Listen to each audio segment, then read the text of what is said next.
Welcome to Apollos Watered. Man, it's too early for that, bro. Come on. California. Thank you. Thank you. It's a pleasure. Honestly, it's a pleasure. It's an honor to talk to you. Well, it is an honor to talk to you. But before we get into that, we have our Fast Five. Are you ready? If I knew what the Fast Five actually were, I might say yes. But you're going to be fine, brother. Good. All right. You're going to be fine. You're going to be fine. Okay. Here we go.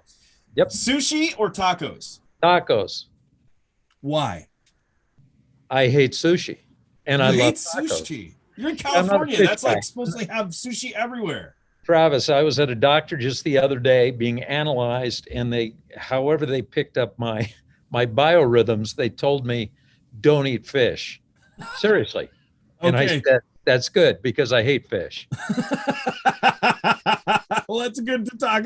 That's a good segue. That you don't Tacos have sushi all day. Okay, how about this then? Because you are in the high desert. We were just talking about this before the show, but really hot or really cold? Well, it's both. It's different from the low desert in the sense that in the low desert, most of the year it doesn't cool off at night. In the high desert, we're at about 4,000 feet, 3,500 to 4,200 feet, a little bit of variance there, but it's hot in the day, could be over 100 in the summer and cool down into the low 70s at night. So it's a little more comfortable than the low desert. But people, when they hear desert in California, they think Palm Springs desert. That's the money desert. This is Victorville. This is one of the highest concentrations of government-assisted families in the state of California. So really, and if you say that in any state, it's significant. But I can say that in California, so that makes it an even, it is what it is. But it's a great place, great people, just a very unique mission. I'd say so. We'll get to that in a moment. But which do you prefer? Really hot in the morning, the day, or really cold at night? I prefer heat. Really? Yeah. I love warm weather and not so much the cold. Obviously, maybe we all would love Florida, a more temperate climate. But if I had the choice, I'd chase the heat all day. Okay. All right. Yeah. Well, here's the third question. Okay. If you were a store, what kind of store would you be, or what store would you be, and why? Wow, that's a good question. Well, I probably would be a pretty. I wouldn't be big box. I'm more focused than that. I would need to know what exactly I was going into the store to get. Or I would want people to your question, I would want people to know exactly what they wanted when they came into, Mercmart. It would not be, hey, come in, I can provide anything for you. And I think that has translated into, pastoral ministry for me, because I see a local church that way. I don't see it as a big box. I see it as a very niched place where people go for a very specific reason. We're going to get to that in a minute. That's going to be pretty cool, because I really want to unpack that. Okay. How about this one? You've been in pastoral ministry how long? Well, 38 years in Victorville, and before that I was in a student ministry for about 7, so 45. 45 years. So Here we go. All of the people that you've met, your funniest pastoral experience. Funniest. Well, I can't say that. What's the funniest one you can share on the air? How about that? Oh man, that's a good question. I don't think I've ever been asked that question. Yeah, go to the next one. Give me some. Okay. Yeah. Okay, yeah, you kind of think about that one, let your wheels turn on that. We'll probably come back to that one later. How about this one? So you're in Victorville, California, but if you could travel anywhere in the world, where would you go and why? Yeah, Big Island of Hawaii. Oh, have you been there before? Oh yeah, I'd go there tomorrow. I'd go there today. Travel. I would. I love it there. We love Hawaii. Cheryl and I went there on our anniversary, on our honeymoon 41 years ago, Wow. and then raising kids and living the pastoral dream. And the budget that we had precluded us from returning for 35 years. And so we went back 6 years ago, and we've been back pretty much every year since. COVID, of course, interrupted a lot of people's plans, but I love going to Hawaii, the Big Island, specifically Mauna Kea. You know, one of the two mountain peaks on the Big Island has snow year round, but and I'm going to talk like a pastor for a minute, like I know what I'm talking about. I think it's the number one observation platform for the heavens, for the stars in the world. There's something about being at that elevation, way up there in the middle of the Pacific Ocean with no ambient light. And it is just glorious. I love it. The first time I was there and looked up, I just started to weep because just the heavens declare the glory of God. And so it's pretty sweet. And of course, I love the beach too. That's one of the nice things about being in Victorville. I've always said, Travis, that when you live in Victorville, the upside is that everywhere you go is a vacation. And so we're an hour and 15 minutes away from the California beaches, Southern California beaches. So that's nice.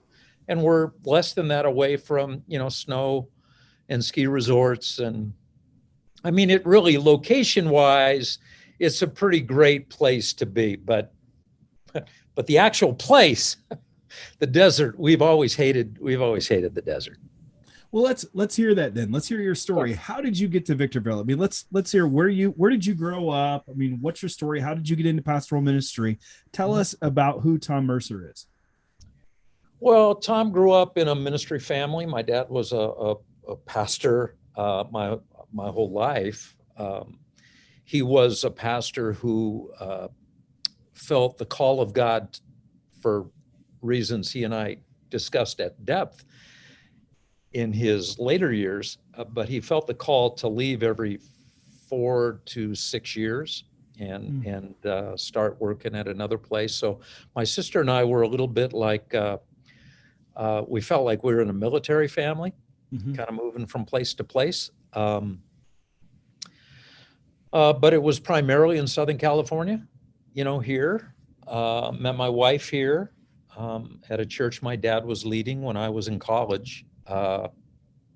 We married, and I felt the call to ministry initially as a college student at Biola University. And then there were some things that went a little sideways in a ministry my dad was leading that caused me to question whether or not I wanted to be in pastoral ministry. I didn't give up on the church, but I met a guy.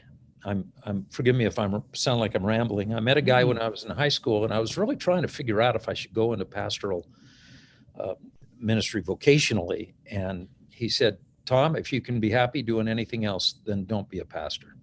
And so I took that to heart. And even though I felt the Lord calling me to ministry during that season, when I was so bothered by what a particular local church did, I gave up on that quest to become a pastor. I was in my 3rd semester at Talbot Seminary, Bible's graduate school, and I left 16 graduate units on the table during finals week. I just walked away. I was so upset, Travis. I essentially told the Lord, if this is what the local church is, I don't think I want to do it. I mean, I didn't stop attending. In fact, I actually didn't stop participating in serving, but I didn't want to be a pastor anymore. And about a little less than a year later, I was working in a marketing agency because I thought that's what I would like to do, maybe if I wasn't a pastor. And I had some DNA for that, and I kind of acclimated to that very quickly. And the owner of the advertising agency asked me after about 9 months, he said, Tom, what do you do after work? And I said, well, I go to the church where I attend, and I help out with the students there. And he said, do they pay you for that? And I said, no, they don't pay me for that. And he said, well, let's turn it around. I may cry when I tell you the story, Travis. Okay. It's one of those moments when the Lord, just kind of grabs you. And he said, well, if you work at the church, it's kind of a funny story too. If you worked at the church and they paid you, would you come to the marketing agency after hours and work for nothing? And I smiled and I said, probably not. And he was such a gracious man. He said, Tom, what are you doing here? And I got a little emotional and I said, that's a good question, Jim. And over the course of the next few months, I quit a promising career. In fact, that day it was kind of funny because that day Jim offered me at the age of 22 or 23, he offered me a 6-figure salary package after mentoring me for that year. He said, now we can rock and roll, but I have to ask you some questions first, because Christian guy and a great mentor and friend. And so that's what kind of pushed me back into the pastoral pipeline. But I did tell the Lord, Travis, I said, because what had gone sideways for my dad in that role in that church, I felt that my dad was a shepherd to a fault, if that's possible. Can I say he was Christ-like to a fault? He was so in love with people that he couldn't delegate leadership. And then the church would somewhat plateau because he would take a 200 church and it would be 600 within a couple of years, but he couldn't let go. He couldn't let go of people to tell an associate, now you take this group of people and now you become their pastor to whatever degree that would be appropriate in that structure.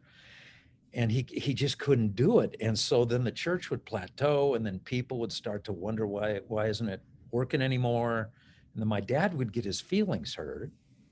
He was just such a great guy. I can't tell you how Pastor Frank Mercer was such a wonderful, loving shepherd of God's flock. But it did hold him back from, I think, using the other gifts that God had given him to touch more people.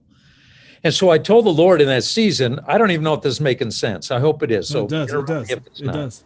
But I told the Lord in that season, I said, Lord, if I'm going to do this, I'm not going to care what people say in terms of being critical of me. I just have to pursue my call that you have given me. And if they start to criticize me, I'm not going to take it personally. And I made that commitment, all those years ago. And I've actually lived up to that. I don't think a guy could stay in a church 38 years and be thin-skinned. No. Yeah. I was always taught when I was an undergraduate, you're to have the heart of a shepherd and the height of a rhinoceros. Yeah. So it sounds true. So you stepped into pastoral ministry. You were in student ministry first. So when did you do the seminary? Was it seminary while you were a student doing the student ministry, or is the student ministry after seminary? Well, this is the interesting thing about me. Every pastor on our team has a graduate degree except for the senior pastor. There's a lot of churches I know like that. I walked away from seminary, and it had nothing to do with the seminary. And I was pulling A's and B's in all of my classes. I've always been an academic nerd, and so that part of life has never been difficult for me. But I was so mad, I was so angry, and it wasn't my professors, it wasn't my experience at Talbot or Biola. Biola was a wonderful place. In fact, we have 2 of our 3 kids who graduated from Biola, and I still champion that place and love that place. But when I decided, after that meeting with Jim, my then former employer I decided to go back into ministry, and I was asked to lead a church student group, small student group. Actually, it was at that church I learned the Oikos Principle. But I was asked to lead that. And my intent was to go back and finish seminary while I was a youth pastor, a student pastor, and just do it part-time and kind of try to, go both ways with that. But man, the youth ministry after the first year and a half or so started to grow, and it just never was even possible. I'm not going to say it should ever be convenient, but it never actually, Travis, was ever even possible. It's Mercer's formula for successful pastoral leadership. Can I share that with you quickly? Sure, of course. Yes. Feel free to edit it out if you want to, but you got to have a 10 factor in order to be a successful pastor. And again, success is a hard thing to define, but number one, you have to have a spiritual gift factor. You have to have an academic preparation factor, and you have to have an experience factor. And so if your factors of those three, and this is not anything you can really quantify, it's just for the sake of thinking it through. If you have a total of 10, you're going to be okay. And some guys have their gift is like a 9. They don't need much preparation, actually. It might be good for them, but they don't need it, and they don't need experience. They just stand up on a stage or stand in front of a group of people, and people are salivating to do what they tell them. That's a leadership gift or a teaching gift that's off the charts. Very few guys have that. Some people in ministry, and I use the term guys, not to just speak to the male gender, but people. Some people have, they've got this amazing experience and this wealth of wisdom, and their gift is a little lower, and maybe their preparation was not that impressive. And then some people have 4 or 5 doctorates, and so they've got street cred, and people want to listen to them and want to follow them. But if you can wrap those 3 things up to a factor of 10, whatever that means, however that looks, then you're going to be okay. So I've always looked at my experience growing up in Pastor Frank's family, and I don't want to diminish the role my mother played as well. They're both with the Lord now, but they were wonderful parents and wonderful church leaders. Honestly, Travis, I would sit in some classes in seminary, and I say this in all humility, but I'd sit there and think to myself, these people have to be taught this? Because I just learned it, not even wanting to. I just learned it. I grew up in such a wonderful ministry laboratory. So my experience factor was pretty high when I started vocational ministry and became a professional pastor. My ministry experience factor was pretty high, and a graduate, even getting 2/3 of the way through a MDiv at Talbot's that's pretty good.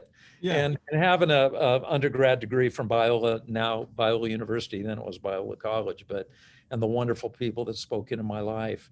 And then the Lord has given me a gift that's probably a little higher than average. I don't ever consider myself an A-lister. I'm kind of a B- lister, if you want to look at the lens of acting. But B- is still better than average. And so you have that all up, and we've had a pretty good run here. So after about 7 years in student ministry, and there was a movement underfoot a little bit to kind of pull a coup, I had become a little more popular maybe in terms of my leadership and teaching skills than the senior pastor. And there were some who wanted to see if there was a way I could move into that role. And I didn't like that because I love my senior pastor. He had been very, very encouraging to me. He was great as a friend. And so I told him I just wanted to move on, and I left there. And Victorville was, I didn't have a lot of options. Be honest with you, when they picked me here, they said you got to have 10 years senior pastor experience, you got to have a graduate degree, MDiv or equivalent, and you got to be a part of this denominational family. I was 0 for 3. These guys talked to me. Honestly, they talked to me and they said, yeah, we can hire you. And I said, that's fine. If you can't, that's fine. The Lord has a plan. But I didn't know what it was. And then they came back a few months later and they said, after looking at, the playing field, we'd like to talk to you again. So that's how I got here. Church is about 100 in size. They were great. People here were great. And they just wanted somebody to say, what do we do? And I never had to fight. I'm a wuss, man. I talk to pastors all the time now, Travis, at these events that, we're a part of or we lead.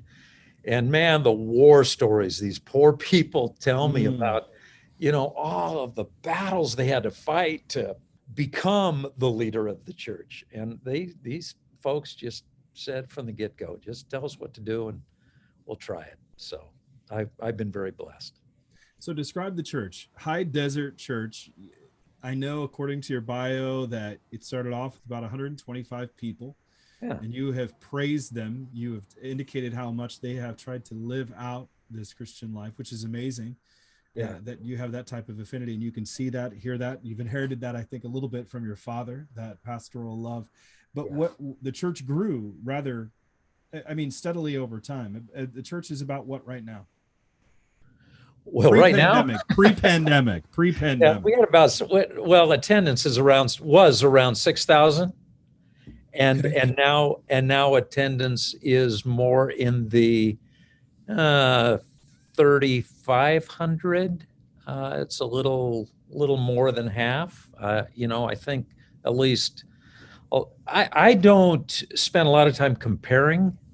I've never worried too much about comparing our numbers to anything, even to what it was last weekend or what it was last year.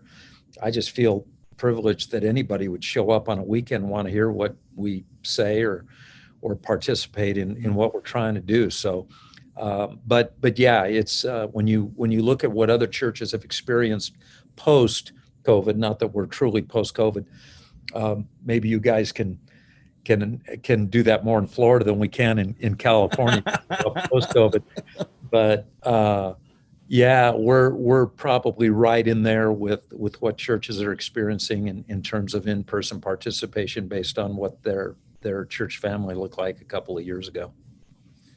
So tell me though more about the people of High Desert Church. I want to hear about the people because I hear you say Victorville is in the high desert and it is over 100. I mean, first of all, I hear desert and that automatically sends thoughts through my mind. Sure. But I also think of John the Baptist. He's out in the wilderness preaching, and that's kind of you. Yeah, I feel like that guy. Yeah.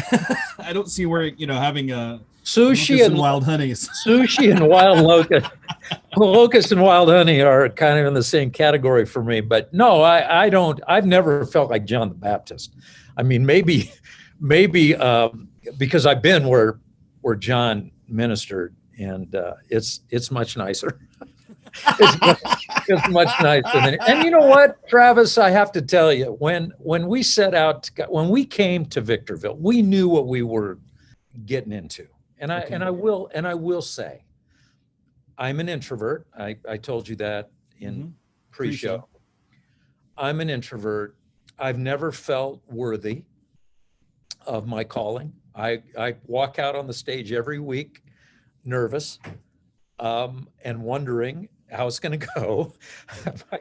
I have confidence in Christ, brother, but not in Tom.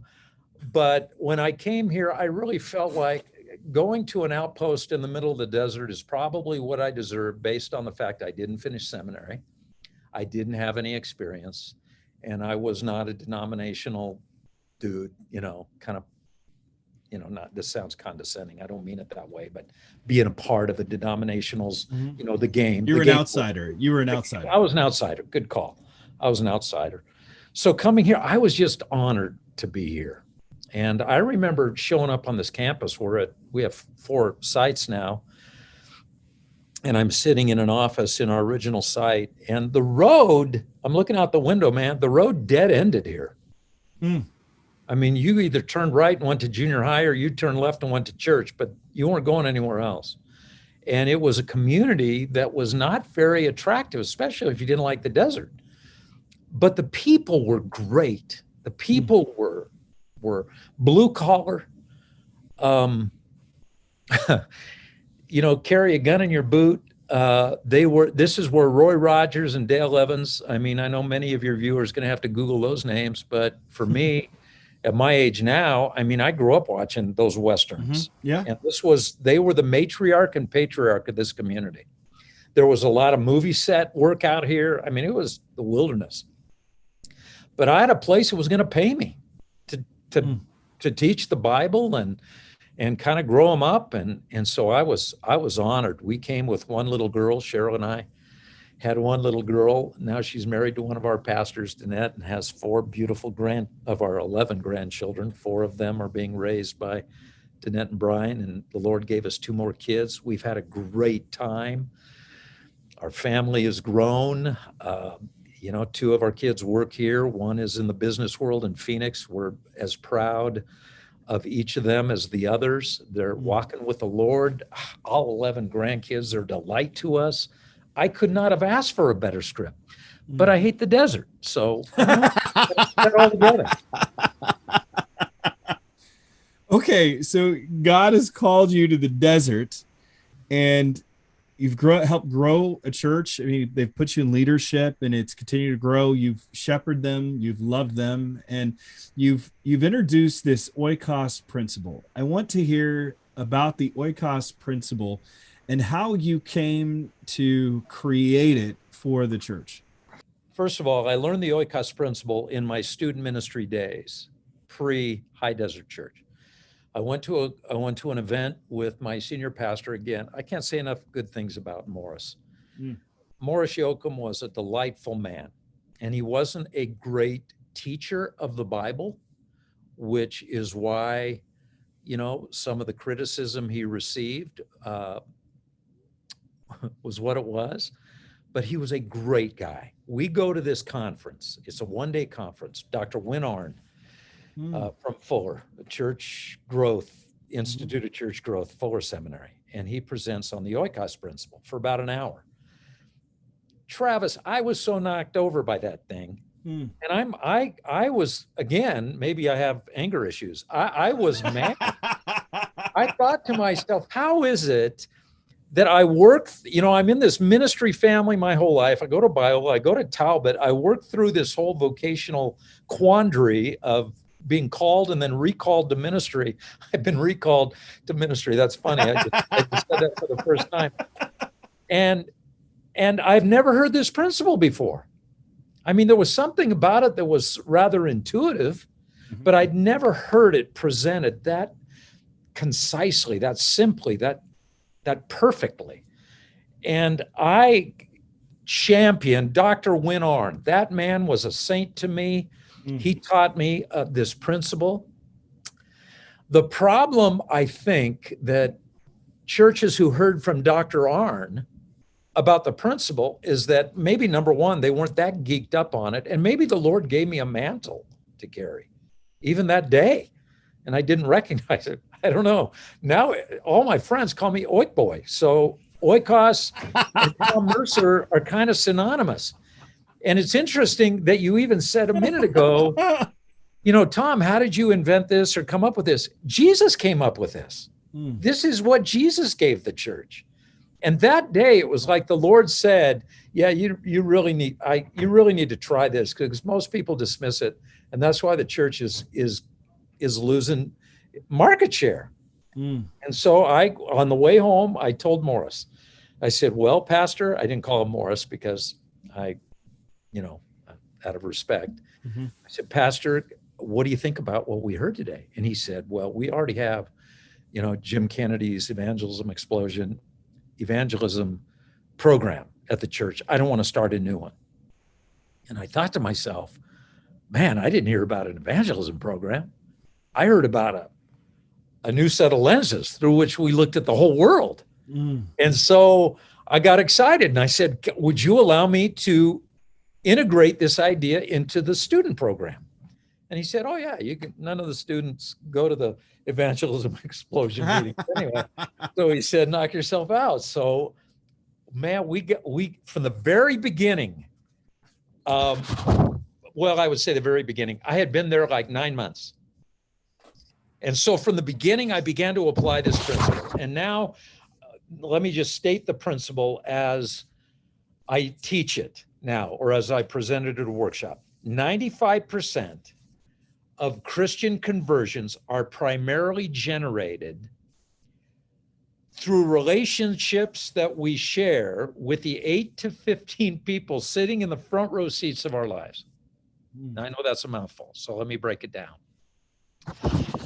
God has given every one of us, I call Oikos the great equalizer, because everybody has one. I mean, not everybody has a ministry degree. Not everybody has ministry experience. Not everybody has an outgoing personality. Not everybody has the gift of evangelism. But dang, Travis, everybody's got an Oikos. 8 to 15 people. God is supernaturally and strategically placed on the front row seats of our lives. See, like picture your life taking place in a theater, okay? And you're on the stage and you're living your life. And we interact with like thousands of people. So it's a big auditorium. But most of the people are sitting way out there. I mean, we got people in the balcony. We got people maybe a little closer. You know, we see them a little more often. So they'd be in the loge section, maybe the mezzanine. Then there are those people that we see, I don't know, maybe once in a great while. They're in the orchestra pit. But then there are those people that are in the front row. And I was just at an event the other day. We went down to Anaheim, Cheryl and I, and a couple of our kids and their spouses, to see Nate Bargatze. Do you know the comedian? Nate? Yeah, the comedian, yeah. Yeah, I mean, it was a great show, clean show, great show. I was in this big room. I wish I could have been in the front row. I just couldn't afford those seats, right? I mean, so I was happy for the big screen. Anyway, that aside, everybody is living their life on stage. We're not comedians, we're Christians. Mm-hmm. And everybody, to some degree in that room, everybody can see how we live. Everybody can hear what we say. But the people who can see us most clearly and hear us most clearly are the people whom God has given front row tickets. Now that's your Oikos. That's my Oikos. And mine's different than yours, and everybody's got one. Now this is the cool thing. 95% of people who give their heart to Christ, ask them, why'd you give your heart to Christ? Don't ask them this, though. Don't ask them, where were you when you gave your heart to the Lord? Because many of them will say, I was sitting at church. And that's the wrong question, because the answer to that question has skewed so much research that now pastors think it's all about the pastors. We have to become better evangelists, because everybody's coming to faith sitting in our rooms. Not everybody, by the way, but a high percentage. So we don't ask that question. So when I'm in front of a group of people, and for example, a couple of weekends ago, we're in Indianapolis and I'm at a church, a great church. And then last weekend, I'm at a church in Fullerton, just talking to their leaders, about 200 of their leaders. And I asked them the same question. And it's a question I have asked audiences all over the world now. What would you consider to be the number one factor that God used to bring you into his kingdom? And I obviously have to preface it by explaining what the Oikos looks like. The people that you are related to, maybe live with, your parents, your siblings, people you're close friends with, people you're going to school with, your classmates, your coworkers, maybe in the next cubicle. So you're interacting with them on a regular basis. Okay, those are your 8 to 15 people. And I say, how many of you would say, Tom, the number one reason I'm here, I think, just in hindsight, just kind of analyzing in a very informal way, analyzing why I'm a believer. The number one reason I'm a believer is because of the influence someone in my Oikos had in my life, the way they demonstrated faith to me or the way they discussed faith with me. And I say, raise your hand if you would say that number one factor is someone in your Oikos. And Travis, everybody in the room raises their hand. And I have presented that question. People ask me, what's your research? 95's pretty high number. Actually, 95% is a shutdown metric in statistics. It's essentially 100%. Mm-hmm. There's no conversation after 95. I mean, if a candidate has a 95% approval rating, who's going to run against him, Travis? Right. If he has a 95% disapproval rating, which, we might see soon, then everybody's going to be lining up to run against him. But 95 is so high statistically. I actually believe it's higher than 95 with the Oikos principle. But people already think I'm crazy, so I stick with 95 just so they'll keep listening to me. But I've asked that question in two different audiences, churches, denominational, regional meetings, national meetings, groups. I think virtually every evangelical group there in existence, in some iteration of that organization, I've asked significant numbers of their people that question. Different churches, different denominations, different ethnic groups, different cultural groups, different continents, different countries, different states, different regions, different fat churches, skinny churches, rich churches, poor churches, different. Not one group has ever given me a different answer to that question. When I realized the power of the Oikos principle, it changed everything in my life. It changed the way I scheduled. It changed the way I saw the people around me, man. I started getting paranoid. I started thinking that God, this is a setup, right? These people are sitting in the front row because you gave them tickets, right? So that they could enjoy me. That's funny too. They could enjoy me more than the people sitting in the back of the theater. They'd have a better experience with Christianity. So now, oh man, I'm all about it. And so I got a hold of that idea. Our youth group, I'll just be honest with you, we had a half a dozen kids in our youth group, regular participants. After I learned that principle from Dr. Arnn, I put a whiteboard up in front of the room. Well, this is 50 years ago. Yeah. Chalkboard up in front of the room. And I said, I'm thinking too currently.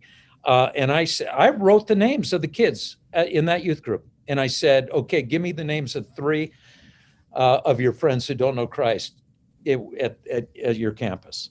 And they gave me the names. I said, okay, we're going to list them. We're going to pray for them. We're going to start investing in them and then start inviting them to youth group. I would say in 4 years' time, that group of 6 grew to 300 senior high students. Mm. And Travis, it was amazing to me. When I came to HDC, I kind of took a step back and I said, okay, now I'm a senior pastor. Now I have to be more sophisticated. I have to be a little more careful, with what I do. It took me a few years to ramp up to the point where I just said, okay, I'm going to give it to you straight. This Oikos principle is the bread and butter of the kingdom of God and has been for 2,000 years. It's integrated throughout the New Testament.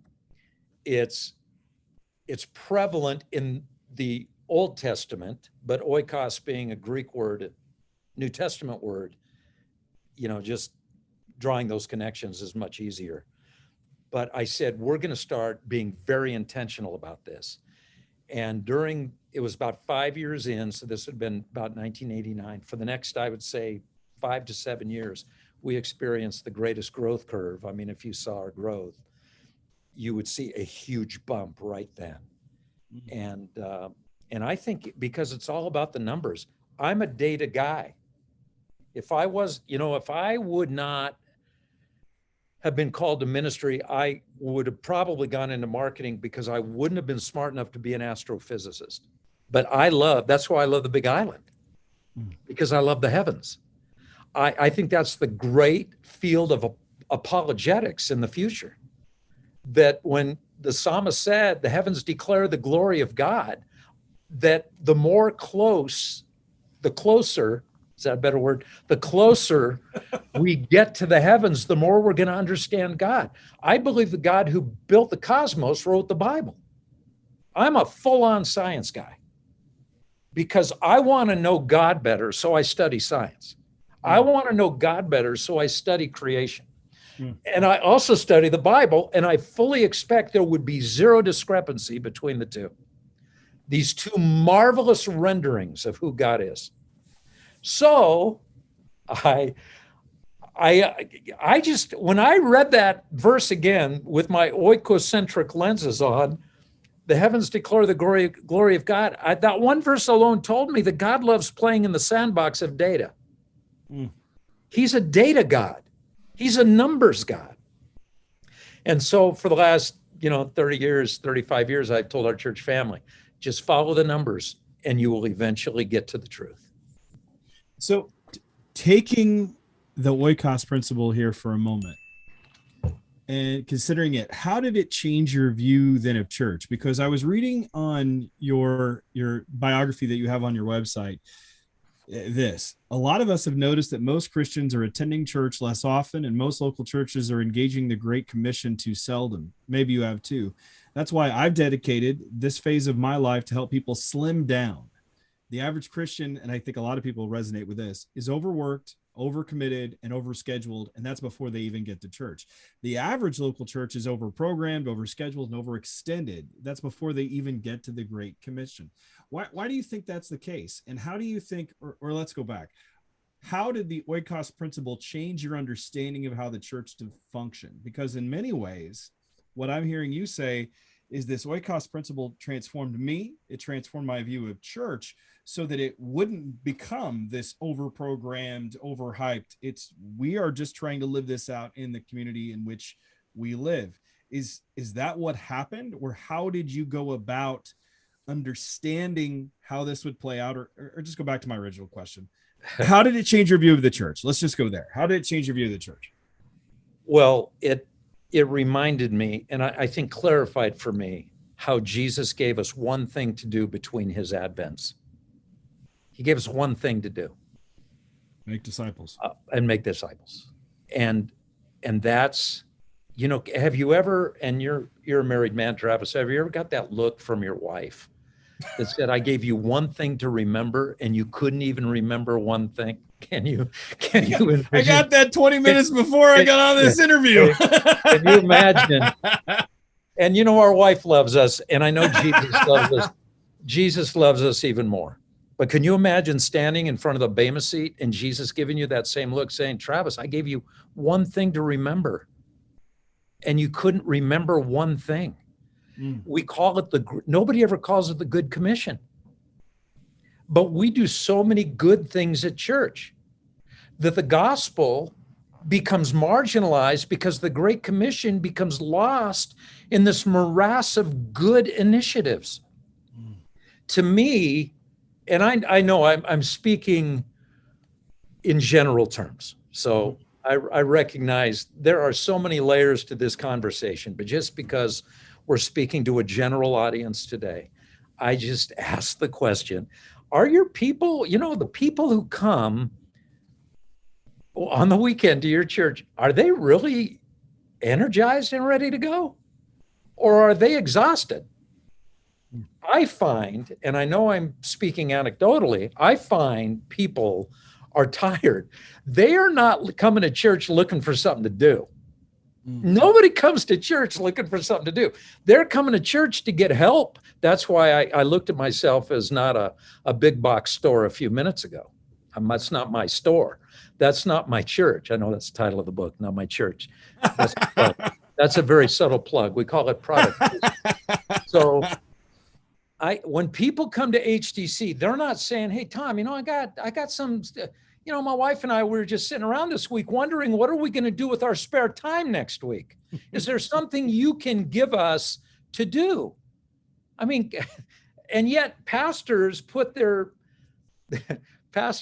oftentimes can they can structure their ministries assuming that people are excited to just do whatever we tell them is good.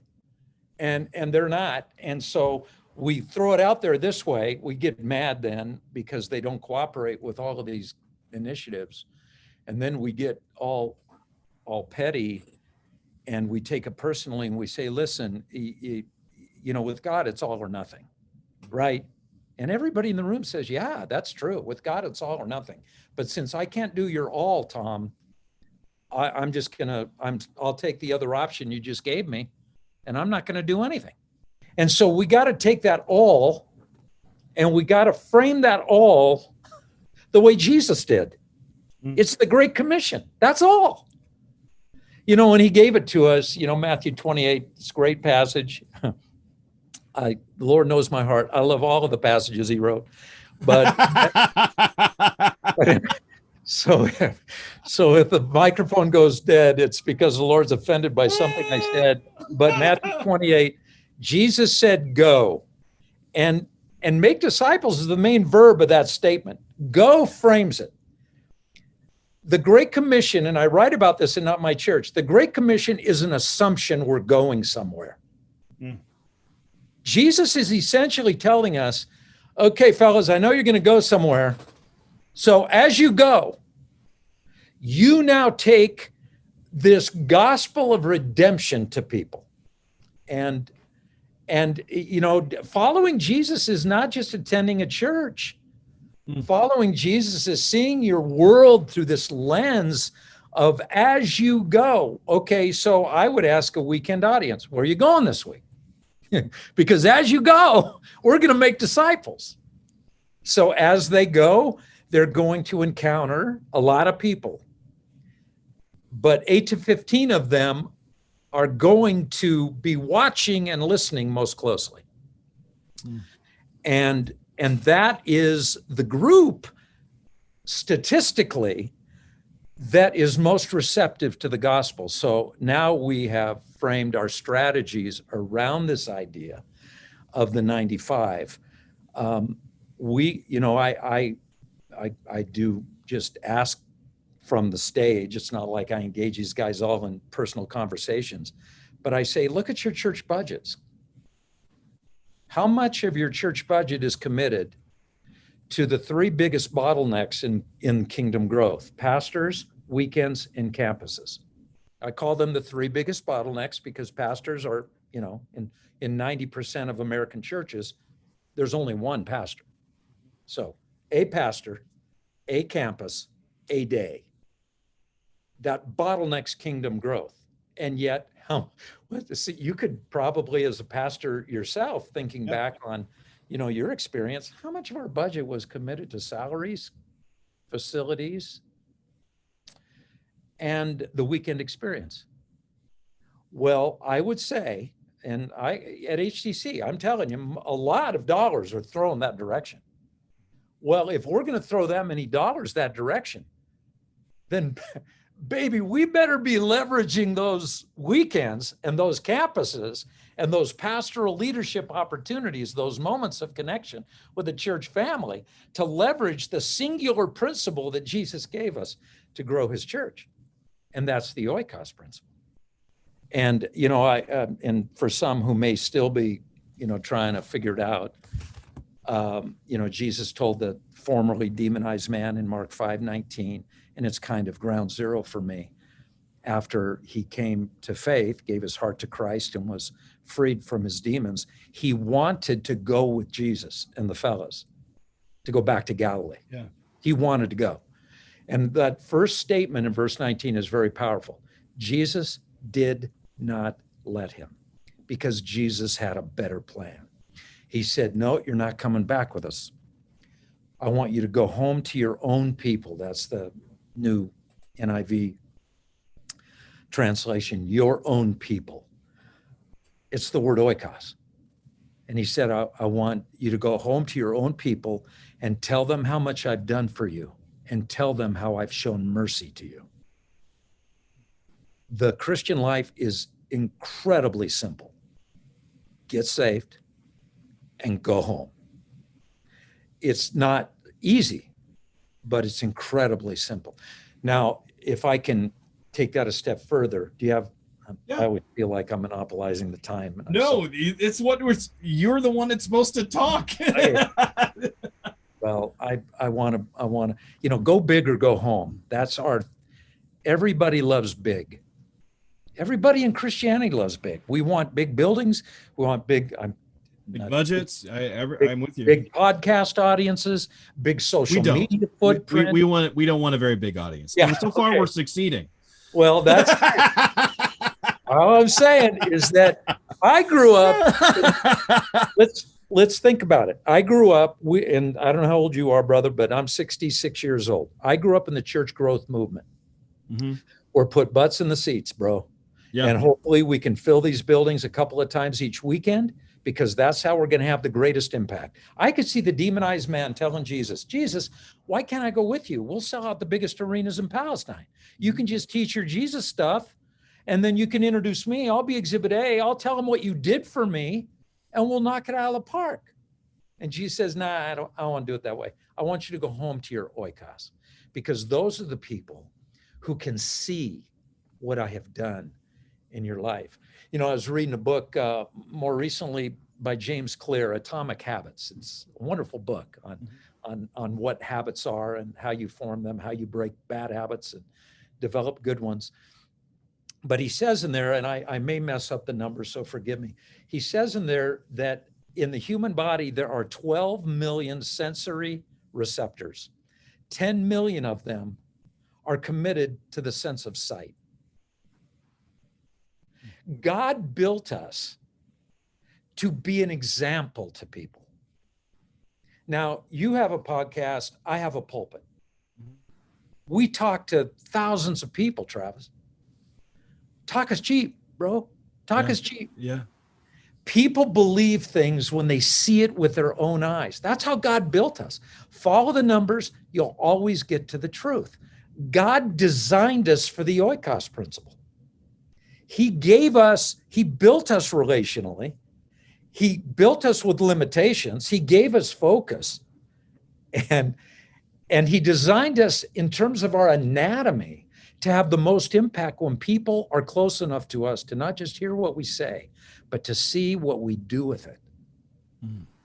And so when we talk about Oikos as a discipleship generator, a lot of people look at it as a evangelism program, like Morris did.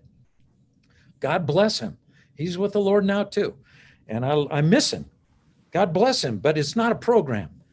What the Oikos principle is it focuses us on the people Jesus came to save. That's all it does.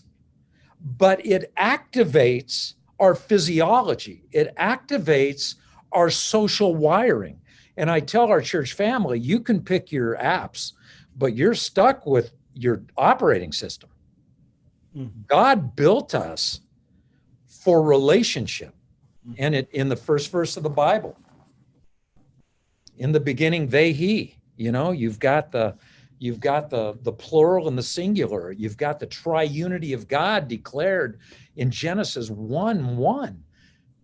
And God is a relationship, and he built us relationally, and he built us to be an example and to demonstrate faith.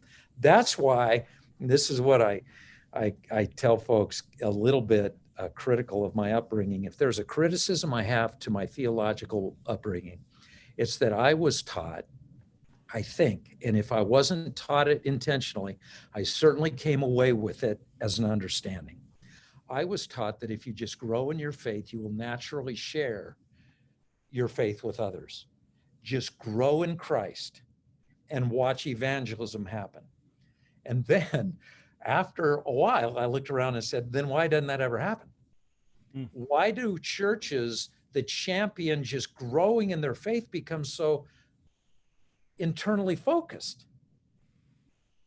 I've come to believe that when we get a hold of the mission, that understanding the mission and even understanding how Jesus wired us to fulfill the mission pushes us toward wanting to grow in our faith. Our personal growth doesn't motivate mission.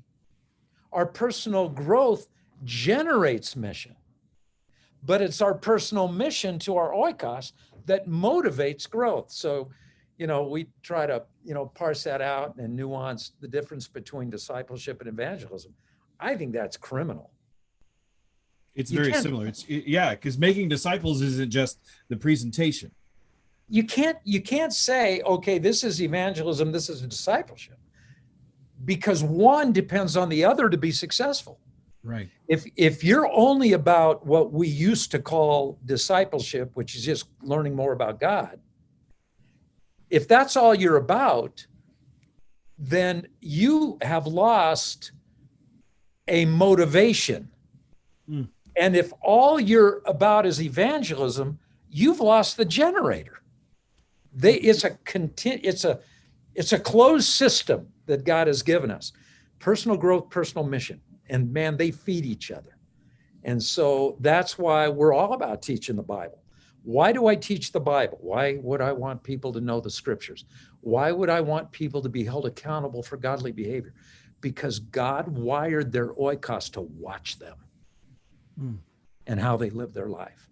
And so I'm just, I'm a science guy. My wife has got into this newer subject called neurotheology. Are you familiar with that? So no. Neurotheology is actually examining the brain. The science behind the brain, like brain scientists examining spirituality from the brain. And one of the things that is talked about is exactly what you're referring to. My wife told this to me, mirror neurons, where from the time that we're very young, we look at the example of our parents and we need those examples, people to live that out in front of us. And I've been telling my children, even in their classes, because they're in school, and I said, be a thermostat, not a thermometer.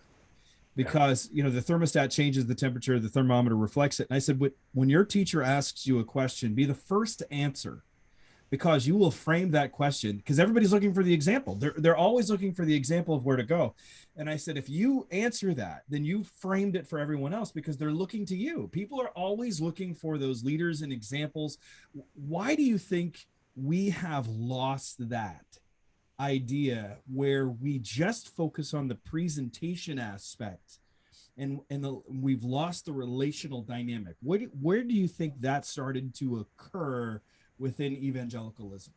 Well, we're born consumers. Well, we just are. All of us have to just admit that we're consumers. And that whole thing in John 6 where Jesus freaked out the disciples when he said, my body is real food and my blood is real drink, and they're like freaking out. Come on, Jesus, not to drink my blood.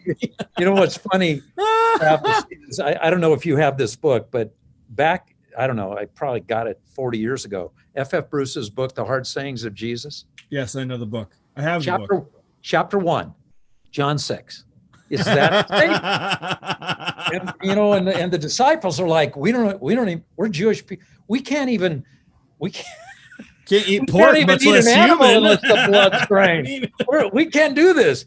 And she says, he essentially says, relax, fellas. This is the Mercerized version of John 6. Jesus said, I know you're going to consume something. I want you to consume me.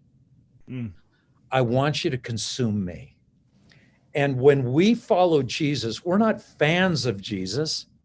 How many times you talk to somebody and you tell them I'm a Jesus follower and they say, oh yeah. And they interpret that like, well, I follow the Dodgers, which I did until last week. And so, we're a fan of Jesus and we try to take in as many Sunday morning games as we can, right?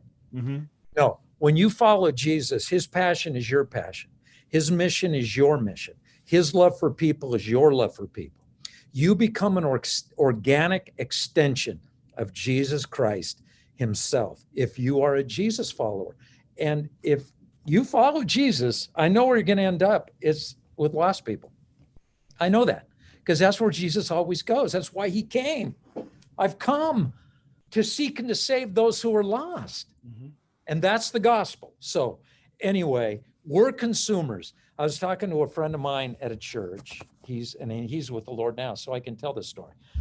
He was one of the greatest guys ever. I got to know him in Seoul, Korea at a conference. We were both presenting on the Oikos Principle, and he didn't know that he was teaching the Oikos Principle, but we've all been teaching it for years. We just haven't called it that. And I said, so tell me what your church's mission statement is.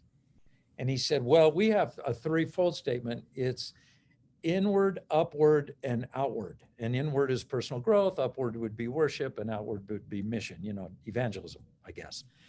And I said, yeah, Dave, we couldn't do that at HTC. And he looked at me, and his church is a lot bigger than our church. And he looked at me almost mad, and he said, never forget it. He said, why wouldn't that work at your church? And I said, because you give people options. You can't give people options. You give people those three options, inward, upward, outward. Where will they always go first? Inward, because we're consumers. I'm not being critical. I'm a consumer. That's why Jesus said, Tom, consume me, not that. That's the kind of the vibe of the New Testament. Just take Jesus and not everything else. So I said, Dave, you might be able to get them to push upward a little bit. You will never get a church to look outward because they don't have time, which kind of harkens back to your initial question about people being exhausted when they show up on the weekend. They drag their bad selves into the seats. They've been working 2 jobs. You got a husband and a wife. It's taken them 20 minutes to get their kids into the program.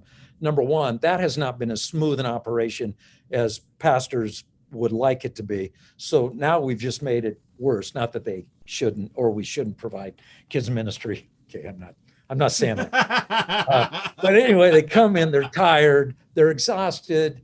They got 3.2 kids, and they got one in soccer and one in basketball and one in dance. They're running around like chickens with their proverbial heads cut off all week long. And they come to church, and we're all excited about our initiatives and all these programs and all these things and all these opportunities. And we pitch it as if, yeah, you all are excited too, right? And they're saying, no, not really. They're not. I mean, they're just not. And so I try to encourage pastors, frame it up better, offer the gospel as a lifestyle to them, because that's the only thing Jesus gave us to do anyway.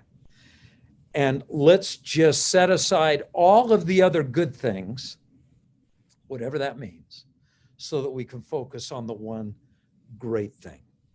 And I do think, to your question a minute ago, where we got off track is we began to cater to this consumer vibe and giving people everything they want.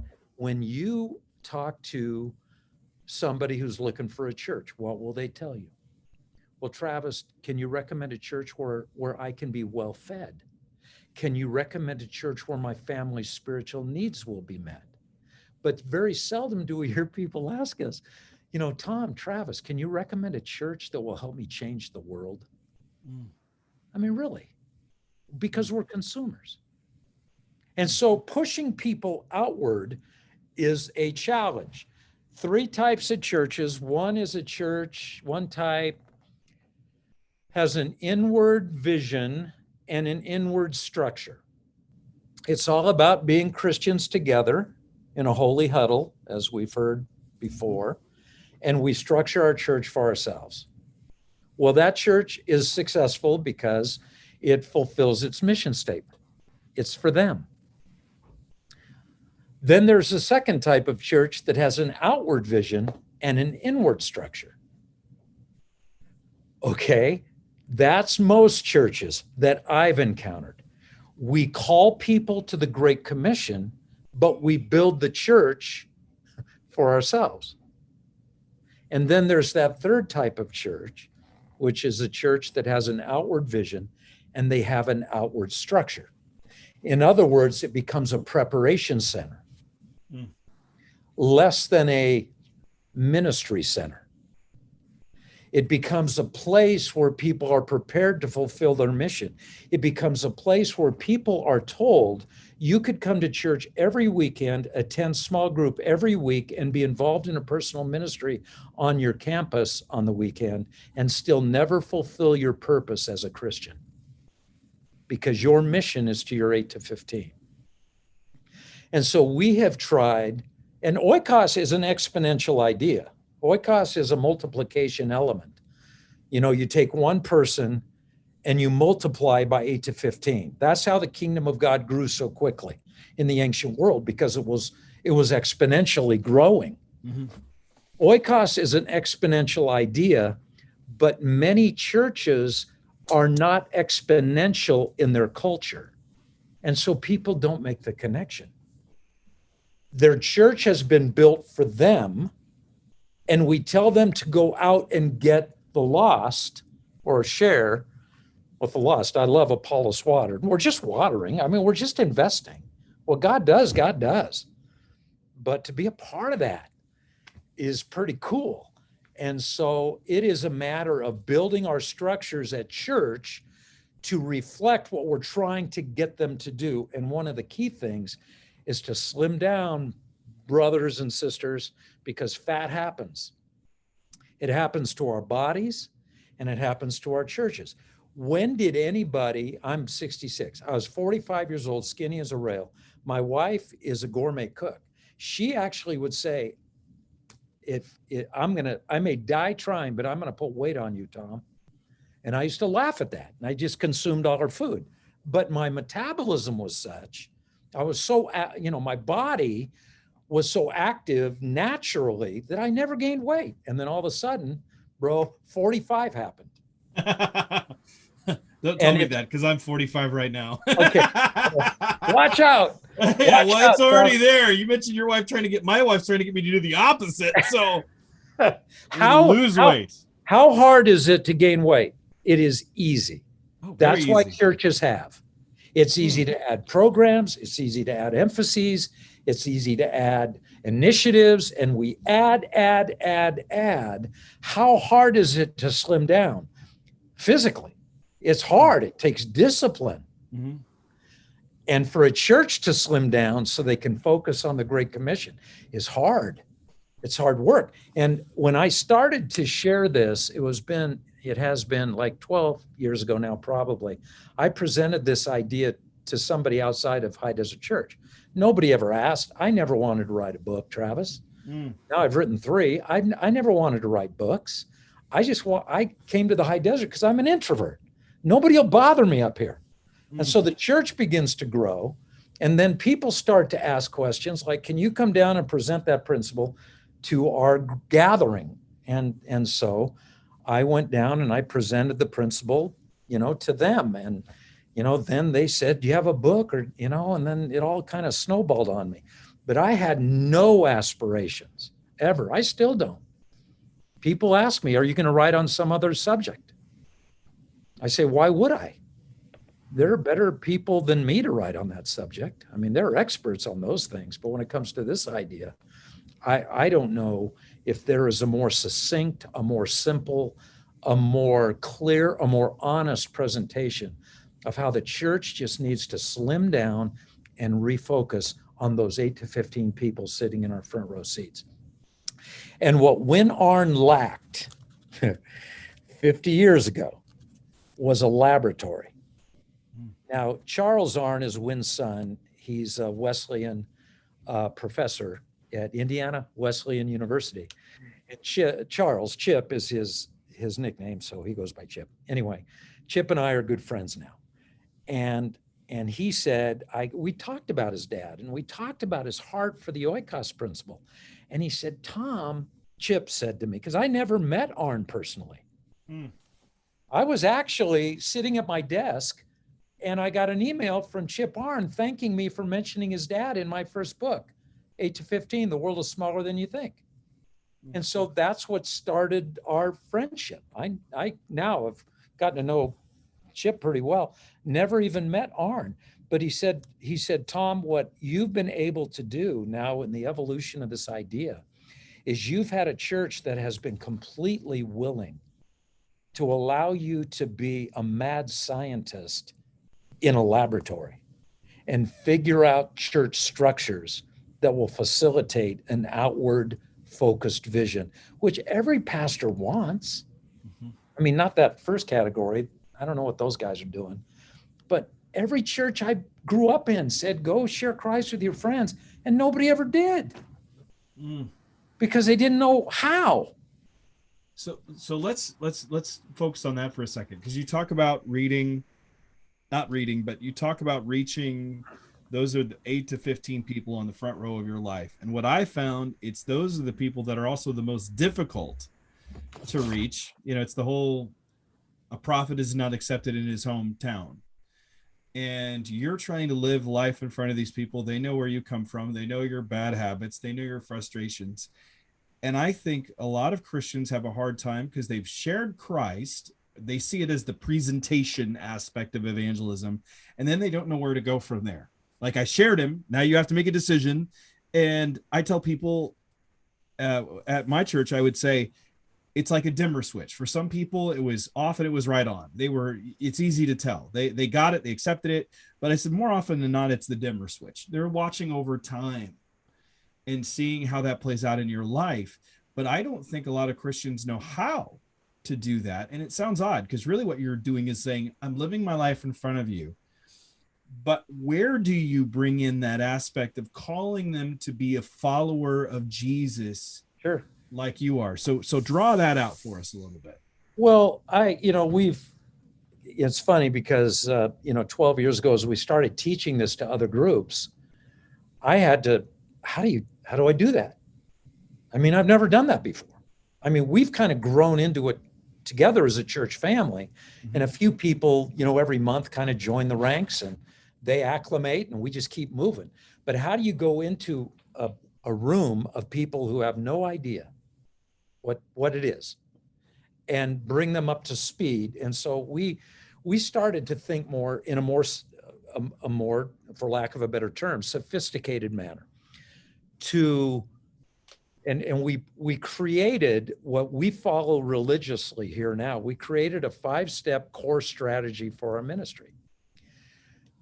What you're describing is step 4 for us, the presentation. Okay. And I'll get to that in a second.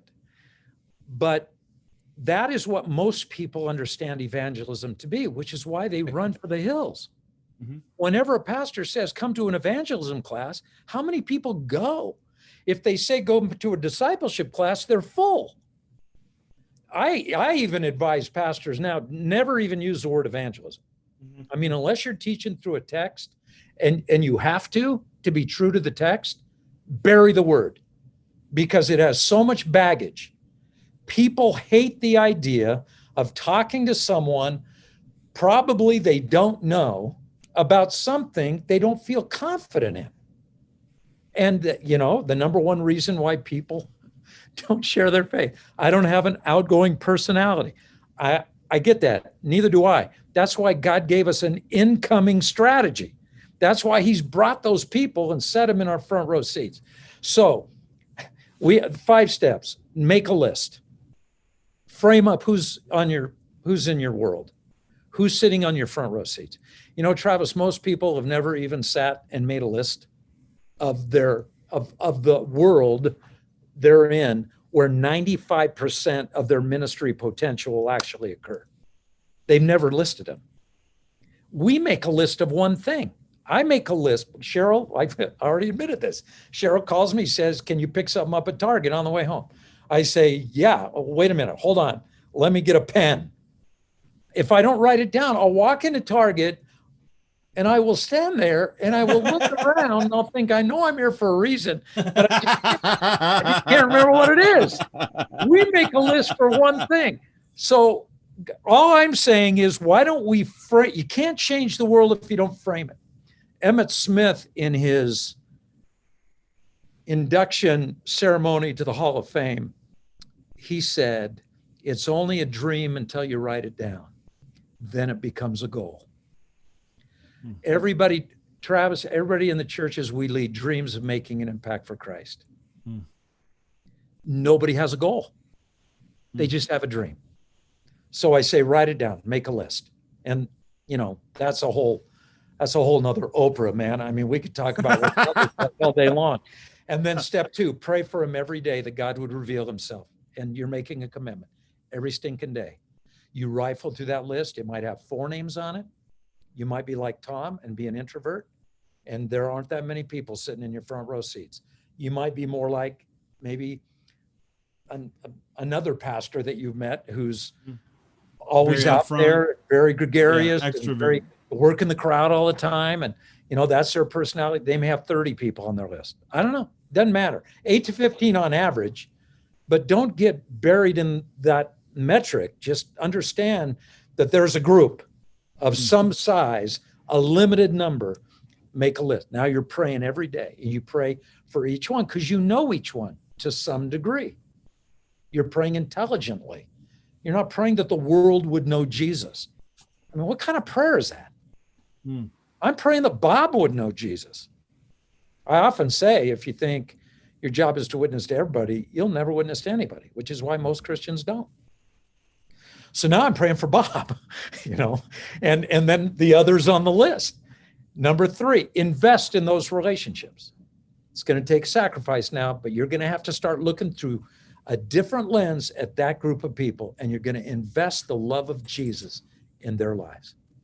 And then 4 is invite them into a faith conversation. That might be an invitation to a church event or a service. It might be an invitation to your home for dinner, but into an arena where faith might come up and it might be catalytic in their spiritual journey. Well, we have, as a youth pastor, I know I did, and you and I as pastors, we always tell our church family, invite your friends. Invite your oikos. We may not use oikos because we don't understand the word that well, but we say invite your friends and family. We got a comedy night. Invite your friends. We got it. Our youth group has a big, after game party. Invite your friends. And then they never do. And then we get mad at them for not really taking it seriously. Bro, you can't tell people to start anything on step number 4 and expect to be successful. Step 4 is the invitation. The reason they will even consider the invitation is because you made the investment. The only reason you made the investment is because you've been praying every day. The only reason, Travis, listen to me. The only reason you prayed every day is because you made a stinking list, right? And then step 5 is what you and I would refer to as it's the preparation. It's church. We come on, it's prepare. It's list, pray, invest, invite, and prepare. And that preparation is the structures that pastors provide on the weekends, in groups, in ministries, to help elevate the potential that an invitation will be accepted. But if I got a guy in my church and I got a guy who is, he's just a lousy Christian. And he grew up in church. He knows the ropes. He gave his life to Jesus. He went to camp and kumbaya and threw the stick in the fire. And then he got married and he's more religious now, right? And he's just like showing up at church. Okay, I have a vested interest in that cat for this reason. There are 8 to 15 people watching him. Now I got to grow him up so he becomes a better demonstration, a daily demonstration of the power of the gospel in somebody's life. It's a cool story. You have to go to Matthew's gospel to pick it up. But the next time Jesus and the fellows went to the Decapolis, I write about this in not my church. The next time those guys went to the Decapolis, I don't know if you remember, but the people in that region asked Jesus to leave after they saw the demonized man. They said, you got to leave. They were afraid of Jesus. Mm-hmm. They were amazed by his testimony. Let that sink in. They were afraid of Jesus, but amazed by the testimony. And then the next time Jesus comes to the Decapolis, people are coming out of the woodwork. and they're bringing their friends and their family to be healed and to be, to be restored. And it's this is what we want for church. We want big, but we don't get big. God gives the big. We water the small. Focus on those 8 to 15 and just watch. What did Paul say? To him who is able to do immeasurably more than we can ask or imagine, according to the power so work within us. It's God who does immeasurably more, not Pastor Travis or Pastor Tom. We don't do more. It's not our church family that does more. God does more when we do less. You talk about our Pakistani audience for your podcast, or Afghanistan or Iraq, or people in the 1040 window. Bro, where's the church blowing up most quickly? In those places. Why? The bottlenecks are gone. No professional clergy, no campuses, no weekend services that are authorized, at least, as being public services. Church grows fastest when governments tell the church, you can't do that anymore. You got to go oikocentric, man. All you can do is oikos. This is what Jesus gave us. Now, I hope America doesn't become part of that oppression. I love my freedom. I love going to church. But man, I just think if Jesus is saying, the American church, yikes, they're so stuck on big. I just want them to go home. Anyway, okay, I've rambled. No, you haven't. In fact, I think you've hit something that I'm very passionate about, because it is my contention that we are in love with the shiny. We are in love with the big, bad, and the better, and the best practices, and we're always talking about those things. Yet we look at the attendance of churches where, even before the pandemic, we're seeing a decrease going on. And the question that everybody's walking around is asking why, and people are asking questions, and you hear about such things as deconstruction, or you hear about the LGBTQ, you hear about social issues, you hear about a lot of different things. So my solution has been, let's look at the church in the world and say, what are they trying to show us? Because it seems like their faith is much more rich than ours is. And the question is why? We have more resources, we have more buildings, we have more abilities and more freedoms. And we seem to be more inhibited and restricted by our own gifts and pleasures. I was talking to a pastor today and I said, hey, tell me what's going on with your church. And he said, we're growing, things are going well. I said, well, where's it struggling? He goes, we can't get anybody to serve. But I do want to ask that same pastor, how many programs are you offering? And I know that there's been the conversation that we want to be the one-stop shop. And my thought is I think people are done with that. Yeah. I think people want to connect with God. They really want to connect with God. And unfortunately, I was reading an article that was in the Gospel Coalition. Paul Carter, I think, was the author of it. And he's in Canada. And he was talking about Together for the Gospel. And he said, we had the last meeting. And he said, the question was asked, how many of you in pastoral ministry have been here for over 25 years? And he said, there were 600 men in the room. Only 2 raised their hand. Now, on one level, he said, I'm rejoicing. Look at all these young guys. They're so passionate. They're so excited. But on the other hand, he said, I've only been in pastoral ministry since 1994. Where are all the other guys? Yeah. And he said, for many of them, they become experts in stuff that doesn't matter. Right. And they don't understand theology. They don't understand how to do all of these other things and how to get people to actually connect with God in a way that's understandable to them. And it's always the out there rather than the front row seat. And that's what I love about the Oikos Principle. It's saying concentrate on those people that are in your life in that way. The danger that I see, and correct me how you deal with this, what happens though when those people become your holy huddle and they have come to know Christ and you've become so insular that you've lost touch with the outside world? How do you go about then reshaping or not retooling, reshaping, but how do you direct people then to go outside from that? Yeah, there's the Oikos, it's an interesting group. It's an eclectic group. You've got non-believers in your front row. I mean, you do, I do. Yeah. Whenever I hear people say after they learn this idea. They say, well, I don't have any non-believers in my Oikos. And I say, well, yes, you do. You do. You just don't realize it. Right. Just make a list. I mean, that's where it all starts anyway. Just make a list. Just think about it, and people can identify. But it's not just, and I call them pre-believers, not non-believers, because my number one gift is faith. So pre-believers. There you go. And then you've got prodigals. You got people who have fallen off the wagon spiritually. They're believers. They are Christians, I believe. I have them in my life, but they just aren't tracking right now. And they've let the world kind of soak them up and whatever. And then you have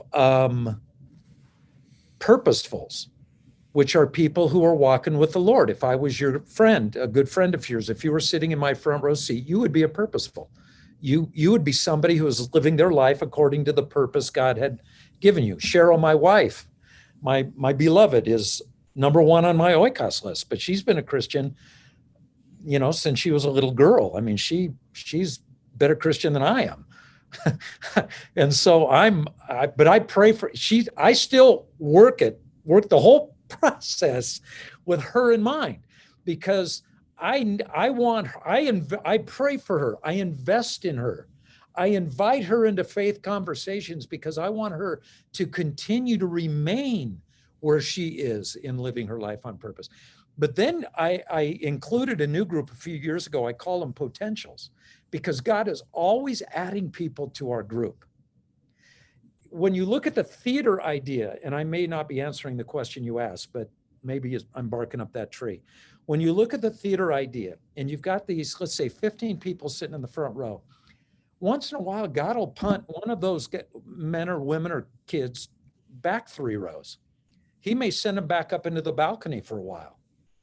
He may move somebody from the mezzanine right down into your front row seat. The Oikos is an ever-evolving group, which means you got to be on your game, because there's always just a window of opportunity. People move away. People change jobs. People graduate and go to different colleges. People die. I mean, this Oikos idea is not like God gave you 8 to 15 and that's your group forever. You might have, Travis, over the course of your Christian experience, you might have 500 different people sitting in your front row for a significant amount of time. And so it is never done. Our purpose is never fulfilled. And when I call the church to the number one issue is the gospel, and the church makes everything, social issues, the issue. We make politics now. For the last 18 months, my goodness, politics have become the thing. Yeah. The gospel is the thing. I mean, we have to keep people focused on what Jesus asked, the only thing he asked of us.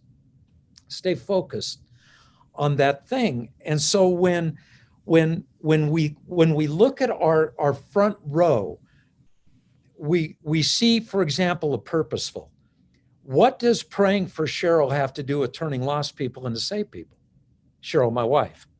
Well, she's got her own Oikos. I mean, if she stays focused, lost people are going to come to faith. Why do I want to bring a prodigal back? Because they are just wasting daylight here. I want to help them get back into a good spiritual rhythm of personal growth and focusing on personal mission, because lost people could become saved people if they were focused in that way. And so even the potentials, I'll find myself talking to the same person in one of the trades, maybe here locally. I tell the story in the Not My Church book about the dog trainer. I told Cheryl, she said, we got to get a dog trainer. I said, okay, well, look on Yelp. We don't know any dog trainers. She said, she punched in highest rated dog trainer in the high desert. I had told her to punch in highest rated exorcist in the high desert, because this dog was a bad dog. But anyway, this guy shows up to our house, and I never met Jason before. And I said, he runs our dog through a little routine. And I said, so is this what you do every day? You just go to people's house and and train their dog? He said, no, everybody comes to my house. I only come to your house. And I said, you only come to my house? I said, why you come to my house? I would have come to your house. And he said, well, my wife goes to your church. And I said, okay. I laughed. I said, okay, well, now I understand why she's probably saying, well, Pastor Tom, you got to go to his house. But I immediately said, now I'm stuck with this guy, right, for 15 dog training lessons.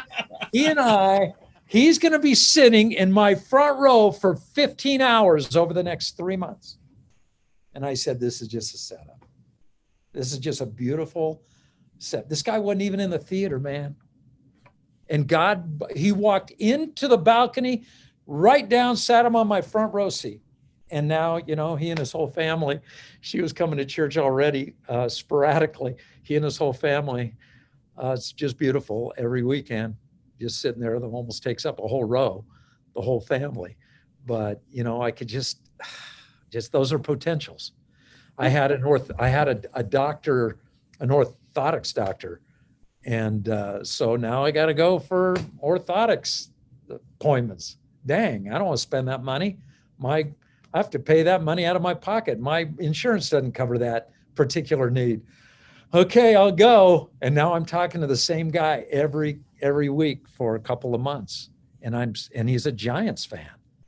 And I'm a Dodgers fan. Travis, what are the chances that God would throw a Giants fan and a Dodgers, you know, and it's just, this is the way the Lord builds his kingdom. It's through those relationships.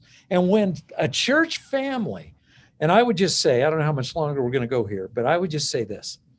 Every church exists because of the Oikos Principle. 95% of every person in that room, ask them. I mean, if you're a pastor listening to what Travis and I are talking about today, just figure out what Oikos is, explain it to your church, put a little chart up there so they can see it, and then ask them. How many of them gave their hearts to Christ primarily because of the influence of someone in that group? And after everybody raises their hand, just say, keep your hands up for a minute. And folks, look around the room. This is the way that question is always answered. No church exists without the Oikos Principle. So God has done an amazing work. It's like he needs us. You know, Paul goes to the Areopagus and he's talking to these guys saying, you know, God doesn't need our help, right? Mm-hmm. That's what he told them. He said, all these temples, all these gods need your help. The unknown God you worship that I'm declaring to you, he doesn't live in a temple. He doesn't need your help. God doesn't need you. He doesn't need me. He has invited us into this incredible relationship of seeing people know him. The greatest joy that we have is that people would know Christ. And when people on our front row come to know Christ, and it's not out of sinful pride, but you sit back watching them get baptized, Travis, watching them get baptized, and you're sitting back and you're saying to yourself, I had a piece of that. There's no feeling in the world like that, because that's why the commission is so dang great, because we get to be a part of it. And, you know, God can come up with a better plan. I mean, Lord knows, and I mean that literally, Lord knows it would have been more effective. That he loves us so much. He said, I'm going to give you a seat at the table, and then I'm going to let you be a part of me changing the world. And so now the world's going to hell in a handbasket, and now the country's blowing up. The church is losing market share, and the only place it's growing is in places in the world where the Oikos principle is front and center. And I'm saying, just if God built, you know, Pastor, if you're looking at 100 people, 90% of the churches in this country are not led by a mega church leader. If you're looking at 100 people Sunday morning, 95 of them are there because of the Oikos principle. Just think what could happen at your church if they became intentional about it. And that's the whole challenge of the Great Commission. That it's intentionality. Mm-hmm. It's an assumption you're going, but now be intentional about making disciples. And it's that intentionality factor that really separates the men from the boys and the women from the girls, I guess. That's just an old statement, so I don't want to sound sexist, but it does separate the mature from the immature in the kingdom of God and in kingdom work. Tom, hearing you talk about that and the obvious passion that you have is an encouragement to me, because I do think all the things that you said are true. Whether it's the culture going to hell in a handbasket, the endless fights that I see going on within the evangelical church, the growth of the global church within the Oikos, and even our calling back to the us, and I mean Apollos Water, what we're trying to do is call and use these principles that we've seen at play, which are just Jesus principles. Even our discipleship, we like to call it missio holistic, and it's the idea of all of your life. People, like you said, all of your life. I love how you use the theater analogy. I actually used the same one, and I've seen it played out. Mike Goheen put it in his drama of scripture, and Kevin Van Hooser, he talked about us being on the stage of the world, and where Christ is the center player. He's the main actor of the entire thing. And we're given the opportunity to perform the gospel in front of a watching world. And that's exactly what you're saying. You're saying God has put these 5 to 7 or 7 to, would you say 8 to 15 people in your life. Yeah. And they're watching you live that out. And I love that aspect, because I think that most people within the church focus on, I just need to get into the celebrity pastor, or I got to get that presentation in, and not the idea of a considered, over time, rubbing shoulders, living life, and offering them into my home. We talked a bit about Nick Ripken in the pre-show walkthrough, and he talked about inviting some Muslims over. And he said, what's going to happen is when I invite them over, these Muslim women are going to come over to my home. And they're going to come over at a time when I don't want them there. And they're going to sit there and they're going to watch my family. They're going to watch my wife. They're going to watch for several hours. And then they're going to go through all of our drawers to make sure there's nothing unkosher or anything there. But they're watching us. They're seeing who we are to see if that's real. And then they'll invite their families and let them be. Do you think that the reason most of us haven't done that is because we have privatized our faith, and we're fearful of people getting close because we feel like we are not ready and available to, we're not up to the challenge, if you will. We don't feel like we're spiritual, we're holy, we're good enough to be able to do that. Do you think that's a part of the reason why people are not doing it? Or we're too busy of the good? Yeah, too busy of the good, not confident in their call. You know, as I say in the book, and I'm going to screw this up, and I wrote it. That's the best. If anybody's allowed to screw it up, it's you. You can screw up your own stuff. Yeah, thank you. As I say in the book, you know, every Christian is built to change the world, and they don't know it. And most churches are not structured to help them understand it. And so I do think that there is a lack of confidence. I think people have handed the role of world change to the megachurch, to the big voices. It's the go big. We've bought into that. It's the consumer idea that more is better. And more is never better in the kingdom. Better is better, and better is oikos. Anyway. So if you look at, and I again, follow the numbers, Travis, you'll always get to the truth. I'm a data-driven guy. Oikos is a metrics-driven ministry model. If you look at the percentage of Christians being serviced by mega churches, when I say serviced, I mean that in a positive way, being ministered to, attending the mega church or the large churches by mega gifted pastors, mega resourced communities. One of the things that High Desert Church is a little bit of an anomaly because it is a larger church in a poor community. And even your inner city churches that are large usually have some corporate presence that provides large dollars for the ministry. And we have no deep pockets here. We have none. And so we structure our ministry based on that. Anyway, but the average pastor, he's averagely gifted, or she, averagely resourced, small town America, mostly like where you grew up, as you shared in the pre-show. Town, and they go to Catalyst, and I'm not condemning these conferences. These conference leaders are trying to pump us up, and I appreciate that. But we go sometimes to conferences and we come home and we just hang our heads and say, man, we can never do that stuff. We can't compete. I mean, the Dodgers, let's talk about them for a minute.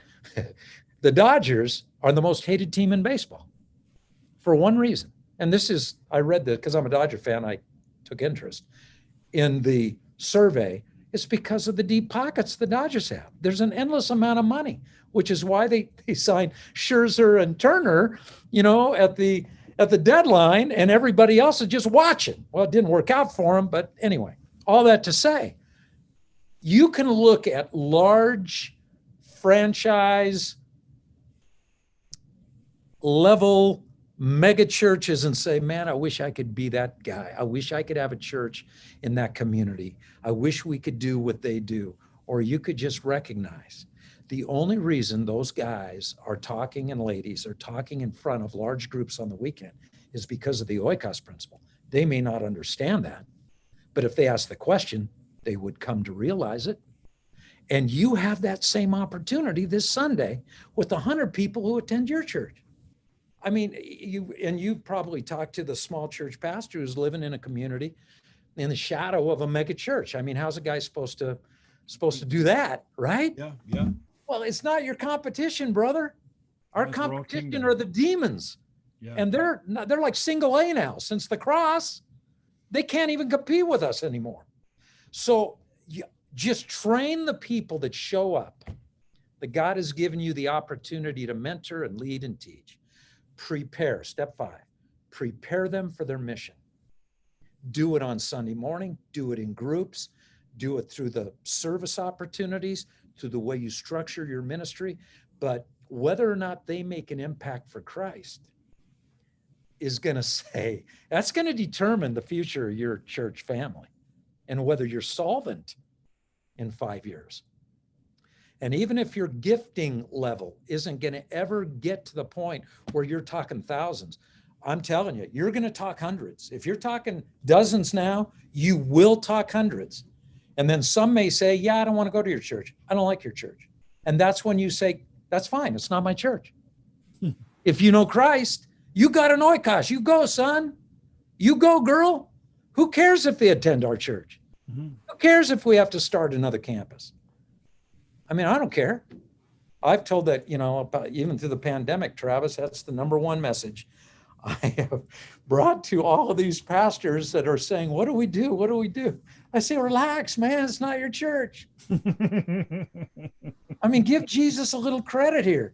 But Tom, we got to meet in person, or we got to, and I say, gosh, man, just take a step back and a deep breath and recognize that Jesus is the head of his church, and none of this caught him off guard. And we're all going to be okay. I just want us to all be loving each other when it's over. And if we're going to do that, we're going to have to stop criticizing each other now. Because it's all going to be over someday, maybe. At least we thought.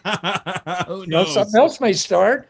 But we just got to stop all of the rancor and the angst and the vitriol toward pastors who do this, or they don't do it the right way, or, man, just prepare your people for their mission. It is all taking place in the front row seats of the people who attend their church on the weekends and in their groups. That's where kingdom is happening. That's okay. I'm saying everything like sideways, different ways, but it's all. I'm losing my voice, Travis. I can preach all day, but I can't talk to you for more than a couple hours. I get so excited. Hey, that's a good thing. That's a good thing. But Tom, I want to thank you for coming on the show. I want to thank you for sharing the Oikos principle. I know that I'm challenged and you're fired up, and that gets me fired up when I get around other believers that have that type of passion to want to see the kingdom of God grow. And really, we want to be about it. I love the fact that while you're in a larger church, you're saying, hey, it's in these smaller Oikoses where it's really happening. And that's where that real growth is. And I think back to my own life. The biggest examples that I had were in a small little country church of 40, 50 people, where I joke where we had Sister Dorothy playing the piano with an oxygen tank. I mean, that was it. And we had 75 on Easter, but we had 8 or 9 in the choir, and 4 or 5 were special needs. And I remember as a kid going, what is going on here? But it's exactly where they needed to be. Yes. And it's exactly where we experienced the presence of God in those places. And people wore overalls and hearing aids, and Bill Gaither was the 13th apostle, and all of that kind of thing was going on there. But I look back with a degree of fondness that I think we lose today in the McDonaldization, the big box, as you were saying, and the go big, go home, and in love with the bigger, the better. And I look at these smaller church pastors, and I'm like, as Francis Schaeffer said, there are no little people. There are no little places. God's got you there, and don't be envious. That's the cross they have to bear. And it might seem like it's not, you're looking at the prestige that goes with it, but it's a responsibility and a burden. And it can easily, and we know in our celebrity driven culture, that can turn on you. Yeah, very, very quickly. And that's why I think we need to rediscover God is in the small things. He's in the prayer closet. He's in the day-to-day relationships. And while we want the mountaintop, he's found in the valley, and it's in the suffering where people see that in you. Yeah, they see that suffering. I know we have a woman that listens to this show, and she's close to us, and she came to Christ as she watched her brother's wife deteriorate from cancer. Yeah. And that's how she came to Christ. And it wasn't in the massive presentations. It wasn't in the light shows. It wasn't in any of those things. And again, I go back to Elijah. It wasn't in the mountaintops. It wasn't in the winds, the storms, the earthquake, the fire. It was in the still small voice. Yeah. And I think God still does that. So I just wanted to thank you for coming on the show. And man, it's my pleasure.